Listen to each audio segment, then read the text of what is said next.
Basic English Grammar, Lesson 3. Topic: The simple past tense. Part 1. Recognizing and understanding the simple past tense. Watch and listen. I want something to eat. Maybe candy. I'll just take one piece. Yeah. Oh, but there's an apple. Okay, I'll put this back and I'll eat the apple, not the candy. Reading. The following text describes what you saw in the video. Can you find all the verbs in the simple past tense? What happened in the video? Jennifer was at the kitchen table. She wanted to eat something. First, she thought about eating candy. She opened the candy jar in front of her and took out a piece. Now take a moment and try to find the verbs in the simple past tense. Do you see them? Here they are. Happened, was, wanted, thought, opened, took. Let's go on to the second half of the text. Then she looked at the apple. In the end, she didn't eat the candy. She put it back and ate the apple. That was a good choice. As before, I want you to find the verbs in the simple past tense. Do you see them? Let me show you. The verbs in the simple past are looked, didn't eat, put, ate, was. How did you do? Were you able to find them all? Don't worry if you found the first exercise a little difficult. I'm going to show you all the forms that the simple past tense can use. Then in the future, it will be easier for you to recognize it. So now we'll turn our attention to the forms and meanings of the simple past tense. We'll look at the verb to be, regular verbs, and irregular verbs. In the simple past tense, the verb to be has two forms, was and were.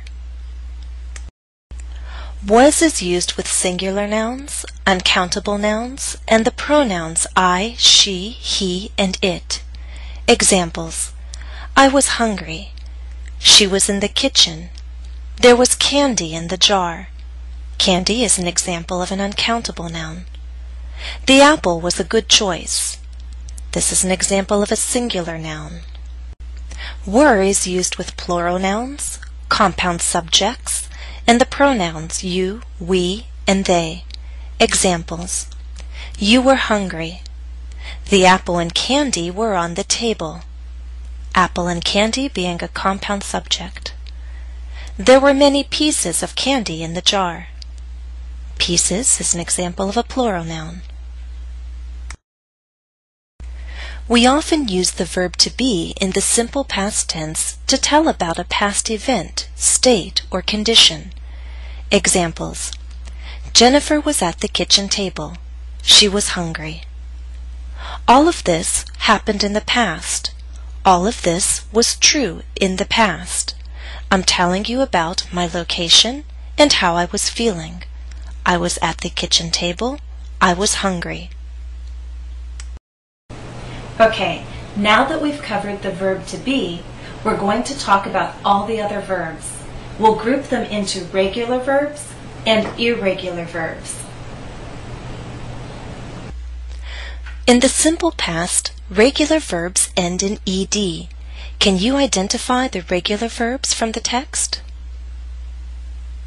There are 6 verbs highlighted in orange. Can you find the 3 regular verbs? They are wanted, opened, and looked. These verbs are easier to recognize and use once you know the spelling rules. Here are the spelling rules for forming regular verbs. Rule 1. Add ed to a verb that ends in a consonant. Examples: want ends in T, so we get wanted. Look ends in K, so we have looked. Rule 2. If a verb ends in consonant, vowel, consonant, double the last consonant before adding ed. Stop is a good example. It ends in TOP, consonant, vowel, consonant. So we're going to double the P and then add ed, and we get stopped. There are a couple of exceptions to rule number 2. First, don't double the consonants W, X, Y. For example, in fixed, we only write one X. The second exception is with unstressed syllables. Don't double the last consonant if the last syllable is unstressed. For example, in open, the stress is on the first syllable, so you do not double the N. Rule 3. Add only D to a verb that ends in E. For example, we'll add D to like and get liked. Rule 4. If a verb ends in Y, change the Y to an I and then add ed. For example, the verb carry. Before we add ed, we change the Y to an I and then we get carried. There's one exception to Rule 3. That's when there's a vowel before Y. For example, in play, we have A before Y. We will not change the Y to an I. We'll simply add ed, played. Now look at the irregular verbs from the text. Can you identify the infinitive for each verb? Example: Jennifer was at the kitchen table. What's the infinitive? To be. Now it's your turn. Number 1. She thought about eating candy. The infinitive? To think. 2. She took out a piece. The infinitive? To take. 3. She put it back in the jar. The infinitive? To put. 4. She ate the apple. What's the infinitive? To eat. Now, irregular verbs can be tricky. There are a lot to remember. Most grammar books have a list of irregular verbs in the back. You can also look online. Just do a search using the keywords irregular verbs in English. End of part 1. Please go on to the next part of this lesson.